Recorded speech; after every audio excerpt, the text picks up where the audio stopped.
Me hicieron una pregunta muy interesante. Una mujer me escribe, me manifiesta si esto es psicológico, ¿por qué después de 12 años volvió el cáncer en la otra mama? Yo lo había superado y nunca mi mente estuvo afectada antes. Recién ahora me pregunto si volverá, pone. Y definitivamente quiero decirte que sería muy irresponsable de mi parte responderte con un comentario y decirte cuál fue tu conflicto y por qué volvió el cáncer.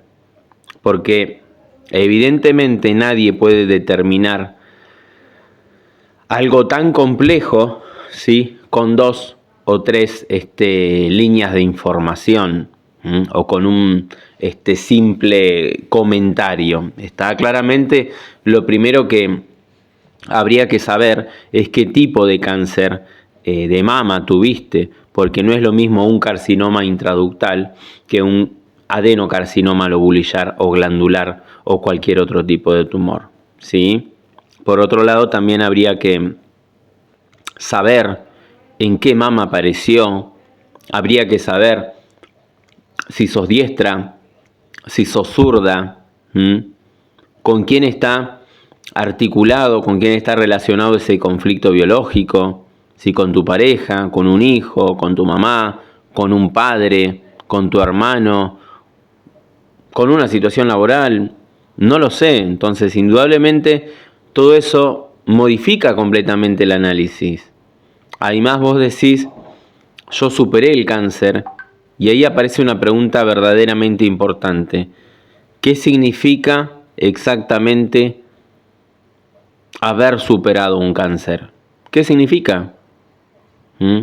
Porque una cosa es que el tumor haya sido tratado mediante cirugía, mediante quimioterapia, mediante radioterapia o cualquier otro tratamiento, y otra cosa muy distinta es preguntarse si esa experiencia que dio origen a ese programa biológico o a ese proceso fue realmente elaborada y superada y trascendida, ¿sí? y resuelta. Entonces, desde la medicina convencional se evalúa, digamos, la evolución de la enfermedad con criterios médicos o con otros criterios, ¿sí?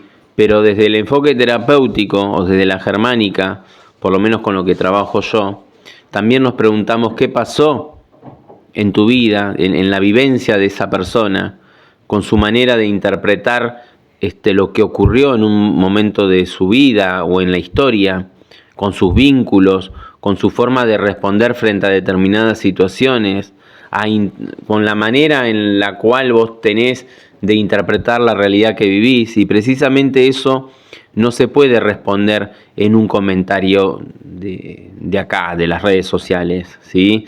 Efectivamente, eso requiere horas de trabajo, de investigación, de reconstrucción de la historia personal, de autoindagación, de cuestionarse, de comprometerse, de responsabilizarse. Y muchas veces las personas creen que resolvieron un conflicto o algo porque los síntomas desaparecieron, pero en realidad aprendieron a convivir quizás con el dolor y evitaron mirar determinadas situaciones o siguieron adelante porque no tenían otra alternativa. Y evidentemente eso no necesariamente significa que se resolvió esa situación o ese conflicto, ¿sí? o que ese proceso haya sido elaborado profundamente y resuelto desde la raíz. Entonces, en el modelo con el que yo trabajo y abordo clínicamente a las personas, cuando analizamos un carcinoma intraductal, no hablamos solamente de una situación o de un simple conflicto de separación y andá y resolvelo y ya está y te vas a curar. Eso no funciona así. Es muy ingenuo creer que si yo resuelvo eso me voy a curar. No funciona así, es mucho más profundo. Por lo tanto, también tenemos que explorar otras vivencias, ¿sí? Porque según este enfoque pueden formar todas esas experiencias partes del mismo proceso biológico. Entonces, claramente, no alcanza con decir, tu conflicto fue una separación y listo, y si le resolvés, tu vida cambia, el cáncer se va y vos te curás. Eso es una simplificación enorme, y hay que preguntarse qué significó esa separación para vos, para esa persona, ¿sí? ¿Con quién fue esa separación? ¿Cómo lo viviste? ¿O qué preocupación existía alrededor de esa situación? ¿Qué impacto tuvo sobre tu percepción o sobre tu subjetividad? ¿Y qué otras experiencias coexistían en ese momento? ¿Está? Porque las personas no reaccionan todas iguales. Dos personas pueden vivir exactamente el mismo acontecimiento y una sola desarrollar un síntoma o activar un programa biológico en términos adaptativos. Entonces, precisamente la diferencia radica o la diferencia está en la subjetividad, en la historia de vida, en la programación previa de cada persona, en los recursos emocionales que tiene y en la manera en que cada persona, en que cada uno interpreta la realidad o todas esas experiencias que vive. Por eso cuando alguien me pregunta ¿por qué un cáncer apareció nuevamente 12 años después? Mi respuesta es no lo sé, porque honestamente nadie puede saberlo sin estudiar profundamente toda tu historia y sin atenderte y sin escucharte y sin hacer una anamnesis profunda de toda tu vida, ¿sí? Y cualquier persona que te responda absolutamente o con absoluta seguridad leyendo un comentario probablemente está simplificando una realidad muchísima, más compleja de lo que parece.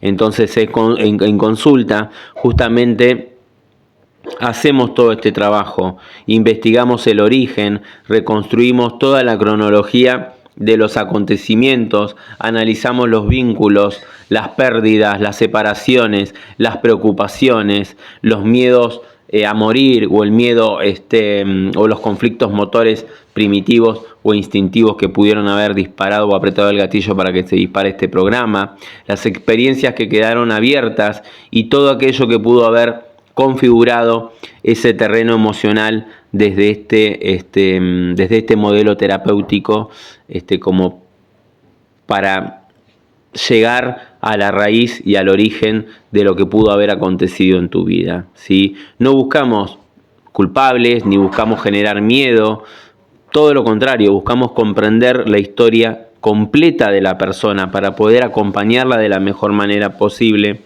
en todo ese proceso de autoconocimiento, de elaboración, ¿sí? y de superación y de resolución de lo que haya que resolver. Porque el objetivo no es simplemente encontrar una respuesta rápida ni una explicación mágica, sino entender cómo se fue construyendo esa experiencia a lo largo de tu vida y qué aspectos de la vida de la persona todavía pueden estar necesitando ser trabajados y atendidos. Y si después de 12 años apareció un cáncer en la otra mama, definitivamente no creo que sea útil pensar que el cuerpo hizo eso porque sí o porque se le antojó la gana, ¿sí? Para mí todo esto es una invitación a revisar nuevamente toda la historia con profundidad, con responsabilidad, con compromiso, ¿sí? Y sin reducir todo este proceso que es muy complejo a reducirlo a algo tan simple, ¿sí? Entonces hay que atender muchas situaciones acá, ¿está? No es que fue una emoción, no es que fue un solo conflicto, ¿está? Precisamente por eso nunca hago diagnósticos o diagnósticos emocionales, por una red social o por un simple comentario, ¿sí? Cada caso merece tiempo, un contexto, un análisis serio, porque indudablemente detrás de un diagnóstico siempre hay una historia y comprender esa historia requiere tiempo, ¿sí? Y mucho más que una respuesta de unos pocos minutos.